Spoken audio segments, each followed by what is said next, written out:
देखिए बेटा, आज हम पढ़ेंगे ये संख्या है।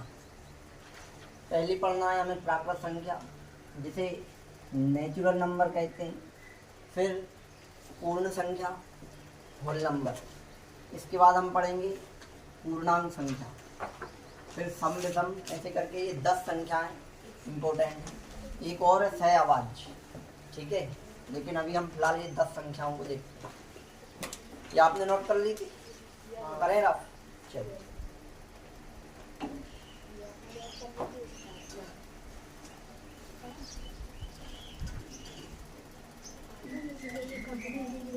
फर्स्ट जो हमारी संख्या है वो है नेचुरल नंबर, प्राकृत संख्या, ठीक है। देखिए बेटा, नंबर लाइन आप सभी ने देखी होगी, संख्या रेखा, ठीक है। ये बेटा संख्या रेखा होती है, इसके बीच में यहाँ पे 0 रहती है। 0 से आप इधर चलोगे सारी संख्याएं पॉजिटिव मिलेंगी, मतलब प्लस की। 0 से इधर चलोगे सारी संख्याएं नेगेटिव मिलेंगी, मतलब माइनस की। ये इधर भी इन्फिनिटी तक, ये अनंत तक चलती है, बेटा याद रखना। और इधर भी इन्फिनिटी तक चलती है। एरो का निशान लगाया, मतलब ये चल रही है अभी आप। यहाँ पे मान लीजिए आपका 1 2 3 4 5 6। यहाँ पे मान लो -1 -2 -3 -4, और ये डैश डैश करके इधर चल रहा है, और ये भी इधर चलता रहेगा। कहाँ तक? इन्फिनिटी तक। सबसे पहले हमें देखना है बेटा प्राकृत संख्या, इन्हें इंग्लिश में बोलते हैं नेचुरल नंबर। इसे n से शो करते हैं। प्राकृत संख्या को इससे शो करेंगे हम n से। बेटा प्राकृत संख्या कुछ नहीं है, ये गिनतियों की जो संख्या होती है वो ही प्राकृत संख्या कहलाती है। जैसे कि हमने कहा कि आपकी क्लास में कितने स्टूडेंट हैं, तो आप गिनने लग जाओगे 1 2 3 4 5 6 7 8, ऐसे 1 से गिनोगे कि 0 से गिनोगे? कहाँ से गिनोगे आप? 1 से। तो प्राकृत संख्या कुछ नहीं है। संख्या रेखा पे देखो आप, 1 से लेके पॉजिटिव डायरेक्शन में ऐसी संख्याएं जो 1 से लेकर अनंत तक जाए, कौन सी संख्या कहलाती है? प्राकृत संख्या। या फिर गिनतियों की संख्या, जिनसे हम किसी भी वस्तु की काउंटिंग कर सकें, गिन सकें, ठीक है। मैंने कहा आपके पास कितनी पेन है, तो आप गिन लोगे 1 2 5 8 10 12 जो भी हैं आप, है ना। ऐसे गिनोगे नहीं 1 से कि 0 से गिनोगे, या -1 -2 -3 ऐसे गिनोगे नहीं। गिनती कैसे करोगे आप? प्लस से करोगे, है ना, पॉजिटिव डायरेक्शन में। 1 2 3 4 5 6 7 8 9। तो आपकी ये 1 से 2 3 4 5 6 और कहाँ तक डैश डैश इन्फिनिटी तक, ये सारी संख्याएं कौन सी संख्या कहलाएंगी? आपकी प्राकृत संख्या। परिभाषा क्या हो जाएगी? ऐसी संख्याएं जो 1 से प्रारंभ होकर कहाँ तक जाएं? अनंत तक जाएं, कौन सी संख्या कहलाएंगी? प्राकृत संख्या। इसके बाद आ गई हम बेटा हमारी परिभाषा हम देखेंगे सबके बाद में। इसके बाद आ गई हमारी पूर्ण संख्या। पूर्ण संख्या, पूर्ण संख्या। अब पूर्ण संख्या है, इंग्लिश में क्या बोलेंगे? Whole number. पूर्ण संख्या, पूर्ण संख्या क्या होंगी? अभी आपने बेटा देखी कहाँ से संख्या उठाई थी? 1 से। 1 से 2 3 इस प्रकार उठाई थी आपने। अब आपने अभी 0 छोड़ दी थी। क्या छोड़ दी थी? 0। तो पूर्ण संख्या में बेटा ये 0 भी सम्मिलित हो जाएगी। क्या सम्मिलित हो जाएगी? 0। तो ऐसी संख्याएं जिनमें 0 भी हो, है ना, 0 से लेके अनंत तक। ऐसी संख्याएं जो 0 से लेके कहाँ तक जाए? अनंत तक। जैसे 0 1 2 3 4 5 6। तो ये कौन सी संख्या कहलाएंगी बेटा? आपकी पूर्ण संख्या। कौन सी संख्या कहलाएंगी? पूर्ण संख्या, ठीक है। इसके बाद आ गई हमारी पूर्णांक संख्या। कौन सी संख्या आ गई? पूर्णांक। अब देखिए पूर्णांक संख्या क्या होती है? इंतजार। पूर्णांक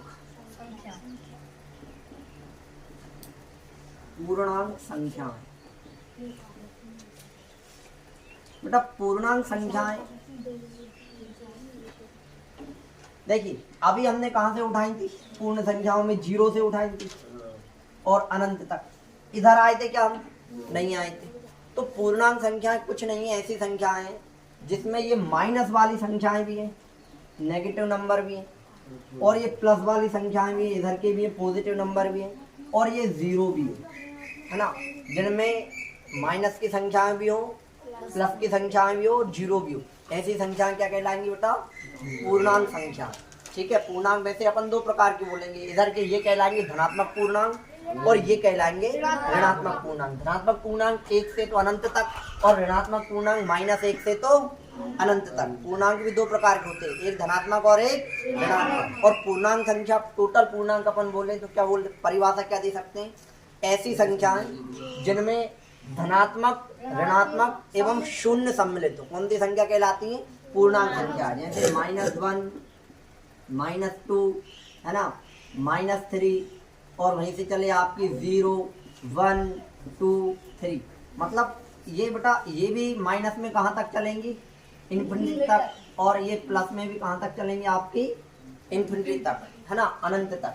तो ऐसी संख्याएं पूर्णांक संख्या क्या बोलेंगे? जिनमें धनात्मक, ऋणात्मक एवं शून्य सम्मिलित हो। कौन सी संख्या कहलाएंगी बेटा? पूर्णांक संख्या। ये आपके उदाहरण -1, -2 ये अनंत तक, और इधर 0, 1, 2, 3 ये भी कहाँ तक? अनंत तक। तो ये कौन सी संख्या कहलाएंगी? आपकी पूर्णांक संख्या। समझ में आई पूर्णांक संख्या? चलिए अगली कौन सी संख्या है हमारी, बताइए? सम संख्या। चलिए अब अपन सम संख्या और देखते हैं हमारी इवन नंबर। सम संख्या, सम संख्या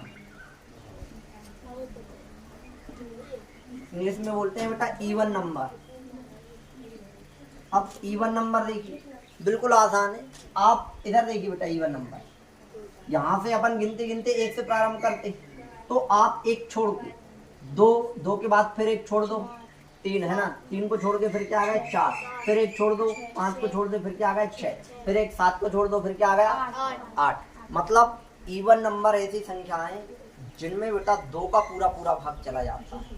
ठीक है, सम संख्या कहलाती है। जैसे 2, 4, 6, 8, 10 और डैश डैश इन्फिनिटी तक। ये ऐसी संख्याएं होती हैं जिनमें 2 का पूरा पूरा भाग चला जाता है। ये 2 से कट जाएगा, 4 भी कट जाता है क्योंकि 2 के बारे में 4 आता है, 6 भी कट जाता है, 8 भी कट जाता है, 10 भी कट जाता है। ठीक है, ऐसी संख्याएं जिनके आखिरी में ये नंबर हो 2, 4, 6, 8 और 0। जिन संख्याओं के आखिरी में कौन सी संख्याएं 2 हो, 4 हो, 6 हो, 8 हो और 0, ये संख्या कौन सी संख्या कहलाएंगी बेटा? सम संख्या। कौन सी संख्या कहलाएंगी? सम संख्या। जैसे मैंने लिखा 2, 4, 6, 2। भले ही इतनी बड़ी संख्या है तो आप तुरंत देख के बता देना आखिरी में 2 है तो कौन सी संख्या है? ये सम। अगर इनमें से कोई भी संख्या आखिरी में इनमें से कोई संख्या है तो वो संख्या कौन सी संख्या कहलाई बेटा? सम संख्या। कौन सी संख्या कहलाई? सम। जैसे मैंने लिखा 3, 2, 6, 4, 6, ये कौन सी संख्या है? सम। मैंने लिखा 3, 1, 2, 4, 3, क्या ये सम संख्या है? ये सम नहीं है। बाकी क्या है वो अपन बाद में देखेंगे, लेकिन ये सम संख्या नहीं है क्योंकि आखिरी में क्या है? 3 है। तो सम संख्या होने की शर्त क्या है? लास्ट में क्या होना चाहिए? 2, 4, 6, 8 या 0। ठीक है, जैसे अब इसके आगे अगर मैं इसके आगे 0 लगा दूं, क्या अब ये सम संख्या हो गई? बिल्कुल, अब सम संख्या ये हो गई। तो ऐसी संख्याएं जो 2 से पूरी पूरी कट जाए या जिनके आखिरी में ये 2, 4, 6, 8 और 0 हो, कौन सी संख्या कहलाएंगी? सम संख्या। अब देखिए बेटा विषम संख्या। कौन सी संख्या आप देखना है हमें? विषम संख्या, ओड नंबर। ओड नंबर देखिए बेटा, विषम संख्या ऐसी संख्या होती है बेटा जिनकी आखिरी में 1, 3, 5, 7, 9, इनके आखिरी में ये संख्याएं हो वो कौन सी संख्या होंगी? विषम। ठीक है, जैसे कि अब अपन ने ये छोड़ रखे थे, 1 छोड़ दिया था तो ये क्यों छोड़ा था? क्योंकि ये विषम। यहाँ पे हमने 3 छोड़ दिया था, 5 छोड़ दिया था, 7, 9 डैश डैश ये इन्फिनिटी तक चल रहा है।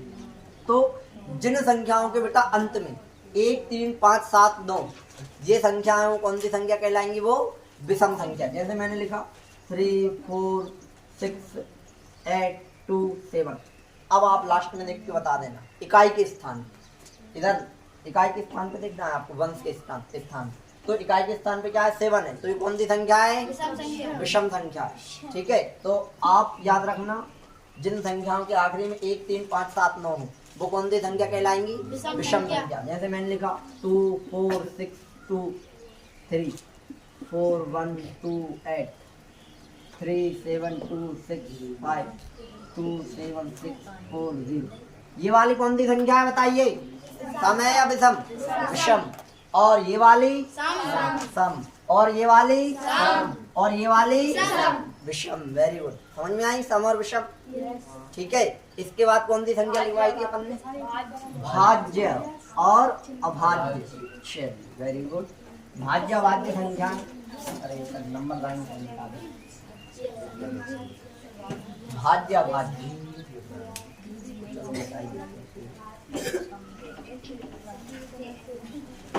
अब देखिए बेटा भाज्य संख्या,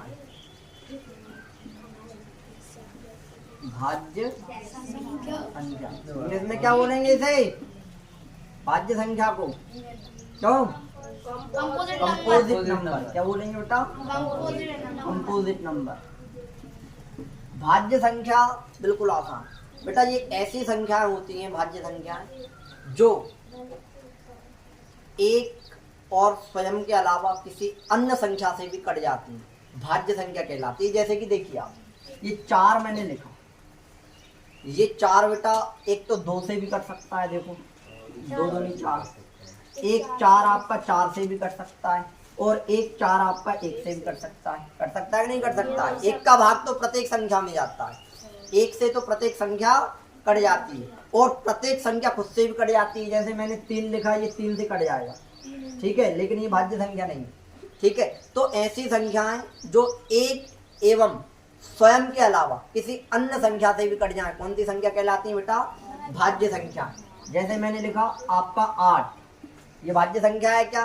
बिल्कुल है। क्यों? क्योंकि 8 के गुणनखंड देखिए बेटा, या फिर आप ऐसे गुणनखंड करके पता लगा सकते हो। ऐसी संख्याएं जिनके गुणनखंड में एक एवं स्वयं के अलावा कोई और अन्य संख्या भी, जैसे अब आप 8 के गुणनखंड करोगे तो क्या आएगा? 2 × 2 × 2। ठीक है, एक आ रहा है। अब ये 8 जो है बेटा, एक तो आपके 2 से भी कट सकता है, एक आपका 8 से भी कट सकता है, एक आपका 8 किससे कट सकता है? 4 से भी कट सकता है। कट सकता है कि नहीं कट सकता है? ठीक है, जैसे मैंने लिखा 15, क्या ये भाज्य संख्या है? बिल्कुल है। क्यों? क्योंकि 15 के गुणनखंड देख लीजिए आप, 3 × 5, 3 से भी कट जाएगी, 5 से भी कट जाएगी, 5 15, 5 3 15, कट जाएगी कि नहीं कट जाएगी? और 15 से भी कट जाएगी और 1 से भी कट जाएगी। जैसे आप 21 ले लीजिए, ठीक है, 21 भाज्य या अभाज्य? भाज्य। क्यों? क्योंकि देखिए आप इसे लिख सकता हूँ मैं 7 × 21, 3 × 7, ठीक है, 3 से भी कट जाएगी और 7 से भी कट जाएगी, और 21 से भी कटेगी और 1 से भी कटेगी। 4 संख्या से कट रही है, मतलब एक और खुद के अलावा 2 संख्याओं और से कट रही है। एक 3 से कट रही है और एक 7 से कट रही है। ये 2 संख्याएं अलग, बाकी 21 से तो कटना थी, और 7 क्या बोलते हैं कि 1 से भी कटना थी। ठीक है, तो भाज्य संख्या समझ में आई जो एक एवं स्वयं के अलावा किसी अन्य संख्या से भी कट जाए। जैसे कि 9 भाज्य या अभाज्य? और सम है या विषम है? विषम है। और कौन सी है? भाज्य। क्यों? क्योंकि 9 के गुणनखंड में क्या कर सकते हैं हम? देखिए 3 × 3, 9 3 से भी कट सकता है, ठीक है, और 9 से भी कट सकता है, और 9 1 से भी कट सकता है। ठीक है, और देखिए जैसे मैंने लिखा 33, भाज्य है या अभाज्य? भाज्य। क्यों? क्योंकि मैं लिख सकता हूँ, देखिए बेटा 11 × 3, ये 11 से भी कट जाएगी और ये 3 से भी कट जाएगी। ठीक है, तो इसके गुणनखंड में 11 भी आ रहा है, 3 भी आ रहा है, और 1 भी आ रहा है, और 11 क्या बोलते हैं कि 33 भी आ रहा है। ठीक है, तो कहने का मतलब ये है कि ऐसी संख्याएं जो एक एवं स्वयं के अलावा किसी भी, चाहे एक संख्या से कटे, कौन सी, एक एवं स्वयं के अलावा किसी अन्य संख्या से भी कट जाए, वो कौन सी संख्या कहलाएंगी? आपकी भाज्य संख्या। 8 आपका 4 से भी कट सकता है, 8 आपका 8 से भी कट सकता है, 2 से भी कट सकता है, 1 से भी कट सकता है। क्या है?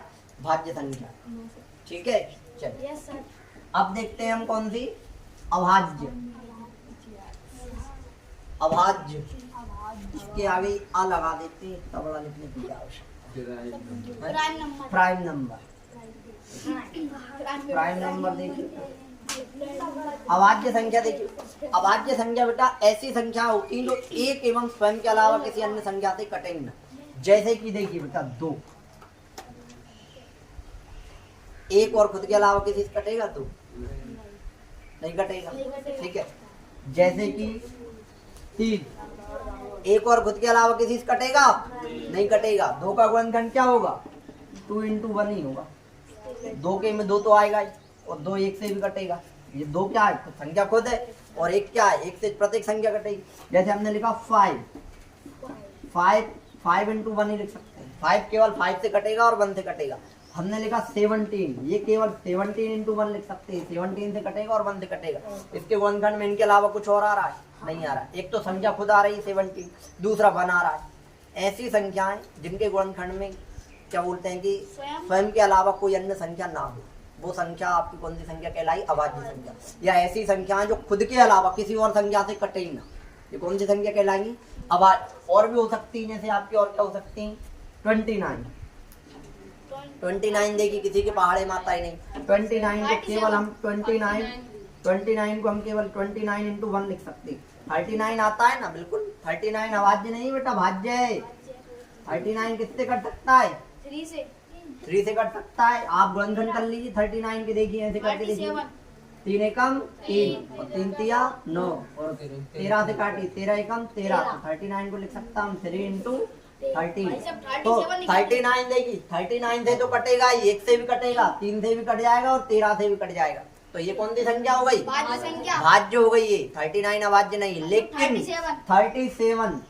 37 के गुणनखंड करके देख लो। 37 केवल 37 से ही कटेगा, है ना? और किसी से कटेगा ही नहीं। 37 बनता 37, तो इसके गुणनखंड क्या जाएंगे? 37 बराबर 37 × 1। तो 37 क्या है? अभाज्य संख्या। अभाज्य संख्या समझ में आई? जो एक एवं स्वयं के अलावा किसी अन्य संख्या से न कटे। जैसे मैंने लिखा, अच्छा 51 भाज्य है या अभाज्य? बोलो सब लोग। अभाज्य। क्यों? 17 का पहाड़ा पढ़ना जरा। 17 किया 51, तो ये कैसे अभाज्य हो गई? भाज्य है, क्योंकि 17 से भी कट जाएगी और 3 से भी कट जाएगी और 51 से भी कट जाएगी और 1 से भी कट जाएगी। तो ये भाज्य हुई? भाज्य है ना, अभाज्य कहाँ से हो सकती है? ठीक है, चलिए एक दो उदाहरण और बताओ। हवाई नहीं।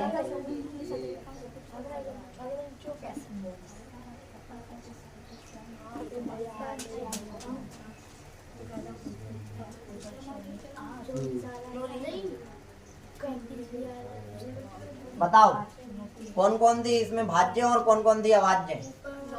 24 भाज्य और 35 भाज्य और 71 71 क्या है? भाज्य है या अभाज्य? अभाज्य है। 71 किसी पहाड़े में आते ही नहीं। 71 के गुणनखंड कर लीजिए, 71 × 1 ही आएगा। 61 अभाज्य। तो ये कौन सी संख्या है? दोनों अभाज्य और ये दोनों भाज्य। तो अभाज्य और भाज्य और बताना।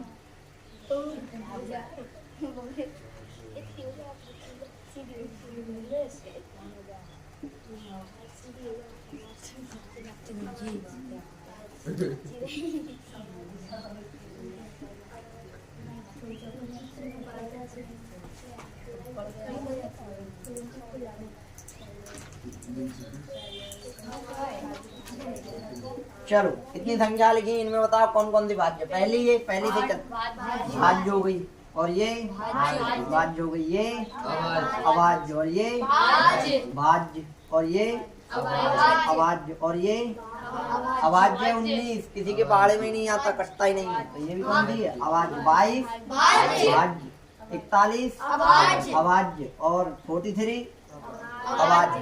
तो अभाज्य संख्या समझ में आई? चलिए इसके बाद कौन सी संख्या है अपनी? Rational number.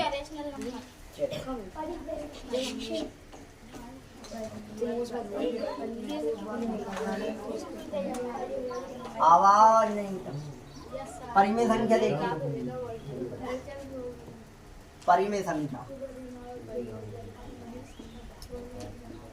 परिमेय संख्या। परिमेय संख्या को बेटा इंग्लिश में बोलते हैं रैशनल नंबर। रैशनल नहीं, रैशनल नंबर, रैशनल नंबर। परिमेय संख्या देखिए बेटा, ऐसी संख्याएं जिन्हें हम p बटा q या अंश बटा हर के रूप में लिख सकें, परिमेय संख्या कहलाती है। ठीक है, जिन्हें हम अंश, ऊपर की संख्या अंश कहलाती है, मतलब भिन्न, भिन्नों की संख्या, अंश बटा हर, या फिर p बटा q। ऐसी संख्याएं परिमेय संख्या किन्हें कहेंगे? ऐसी संख्याएं जिन्हें हम p बटा q या अंश बटा हर के रूप में लिख सके, परिमेय संख्या कहलाएंगे। ठीक है, जैसे कि मैंने लिखा 3/2, कौन सी संख्या है? परिमेय संख्या। मैंने लिखा 5/6, कौन सी संख्या है? परिमेय संख्या है। मैंने लिखा 2/3, कौन सी संख्या है? परिमेय संख्या है। मैंने लिखा 4/6, कौन सी संख्या है? परिमेय संख्या। परिमेय है या परिमेय कहाँ से आ गई? मैंने लिखा 8/2, परिमेय संख्या। तो ऐसी संख्याएं जिन्हें हम p बटा q या अंश बटा हर के रूप में लिख सकें, कौन सी संख्या कहलाएंगी? परिमेय संख्या। अच्छा, एक चीज बताइए, क्या ये 6, 10 ये परिमेय संख्या है? है।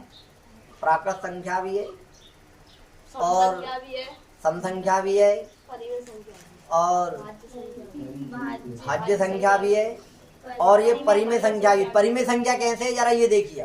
प्रत्येक संख्या के अपॉन में 1 होता है, बताया था आपको, होता है कि नहीं होता? तो मैं 6 के अपॉन में 1 लिख सकता हूँ, 10 के अपॉन में भी 1 लिख सकता हूँ। तो 6/1 आ गई अंश बटा हर के रूप में। ये अंश होगा, ये यार होगा, ये अंश होगा, ये यार होगा, 3 बटा q के रूप में आ गई। तो ये 6 अकेला भी क्या था बेटा? परिमेय संख्या है। 10 अकेला भी परिमेय संख्या है। मैंने लिखा 25, परिमेय संख्या है ये? हाँ। बिल्कुल है, लिख सकते हैं हम इसे 25/1, है ना। और मैंने लिखा 3/6, ये तो है ही, क्योंकि ये तो वैसे ही बटे के रूप में लिखी। तो परिमेय संख्या समझ में आई, जिन्हें हम p बटा q या अंश बटा हर के रूप में लिख सकते हैं। चलिए, अपरिमेय संख्या देखिए, अगली कौन सी है हमारी? अपरिमेय संख्या। इसके आगे आ लगा दो, तो ये क्या बन गया? अपरिमेय संख्या। और इसके आगे इरेशनल नंबर, IR लगेगा बेटा, है ना। क्या लग जाएगा? IR, irrational number. तो इरेशनल नंबर देखिए बेटा क्या होता है। ठीक है, इरेशनल नंबर किसी संख्या के आगे बेटा कभी कभी IR लगाने से उसका विलोम बन जाता है। ठीक है, अपरिमेय संख्या। अपरिमेय संख्या याद रखने की सबसे आसान ट्रिक याद रखिए आप। तो एक तो अपरिमेय संख्या की परिभाषा क्या होगी? ऐसी संख्या जिन्हें अंश बटा हर के रूप में ना लिखा जा सके या जिन्हें p बटा q के रूप में ना लिखा जा सके। तो सिंपल याद रखिए बेटा, ऐसी संख्या जिनका पूर्ण वर्ग ना लिखे, करनी में रूट में जो संख्या रहती है वो कौन सी संख्या है बेटा? अपरिमेय। जैसे मैंने लिखा √2, √3, √5, √6, √7, √18, √12, √35, डैश डैश करके चलते रहेंगे। ऐसी संख्या जिनका पूर्ण वर्ग ना निकले। देखिए, क्या √4 परिमेय अपरिमेय संख्या है? नहीं है। क्यों नहीं है? क्योंकि √4 बेटा किसका वर्ग है? 2 का वर्ग है ना। तो √4 को मैं लिख सकता हूँ 2 का स्क्वायर, और स्क्वायर से रूट कट जाती है, तो क्या गया ये 2। तो ये कौन सी संख्या हो गई? अपरिमेय। सॉरी, कौन सी हो गई? परिमेय। कौन सी हो गई? परिमेय। लेकिन क्या 2 किसी का वर्ग है? नहीं है। 3 है? नहीं है। 4 है, तो इसलिए 4 कौन सी संख्या होगी? परिमेय। और बाकी जो संख्या पूर्ण वर्ग नहीं है और रूट में है, वो सारी संख्याएं कौन सी संख्या होंगी आपकी? अपरिमेय। सारी संख्याएं कौन सी होंगी? अपरिमेय। जैसे कि मैंने √35 लिखा, मैं √36 भी लिख सकता। क्या ये अपरिमेय है? नहीं है। क्यों नहीं है अपरिमेय? देखिए, क्योंकि 36 को लिख सकता हूँ मैं 6 का स्क्वायर, और स्क्वायर से रूट कट जाएगी, क्या है? 6, और 6 क्या है? परिमेय संख्या। लेकिन 35 किसी का वर्ग नहीं। ठीक है, इसलिए तो अपरिमेय संख्या समझ में आई। ऐसी संख्याएं जिनका पूर्ण वर्ग नहीं निकाला जा सकता अपरिमेय संख्याएं कहलाएंगी, या फिर ऐसी संख्याएं जो p बटा q के रूप में नहीं लिखी जा सके, कौन सी संख्या कहलाएंगी? अपरिमेय। अब हमारी लास्ट बची कौन सी? वास्तविक संख्या, रियल नंबर। वास्तविक संख्या क्या बोलेंगे इन्हें? Real number. अब देखिए बेटा, रियल नंबर और देखिए वास्तविक संख्या, और वो लिखी तो है, ऊपर ही लिखी। अपना टॉपिक ही ये था बेटा, वास्तविक संख्या, है ना। देखिए रियल नंबर, देखिए आप, कुछ नहीं है, अपन ने अभी जस्ट लास्ट में परिमेय और अपरिमेय 2 संख्या ली। तो परिमेय और अपरिमेय संख्या इन दोनों का समूह कौन सी संख्या कहलाएगा? वास्तविक संख्या। परिमेय, मैं लिख देता हूँ, परिमेय तथा अपरिमेय, परिमेय तथा अपरिमेय संख्याओं का समूह, इसकी परिभाषा हम लिख देते हैं, संख्याओं का समूह क्या कहलाएगा? वास्तविक संख्या। ऐसी संख्या जिनमें परिमेय संख्या भी हो और अपरिमेय, जैसे मैंने लिखा 2/3, 6/4, ठीक है, √2, √5, है ना, √3, 2, 7, 6। तो इसमें देखो बेटा, ये जो हमने संख्या लिखी इसमें परिमेय भी है। परिमेय कौन सी है? एक ये परिमेय है आपकी, ये वाली परिमेय है, ये परिमेय है, ये परिमेय है, और ये वाली अपरिमेय, ये अपरिमेय, ये अपरिमेय। तो इसमें परिमेय और अपरिमेय दोनों संख्या आ रही। तो परिमेय और अपरिमेय संख्याओं का समूह एक साथ आए तो वो कौन सी संख्या कहलाएगा? आपका वास्तविक संख्या या रियल नंबर। चलिए, कितनी हो गई अपनी संख्याएं? 10। आई समझ में 10 संख्या? Yes sir. ठीक है।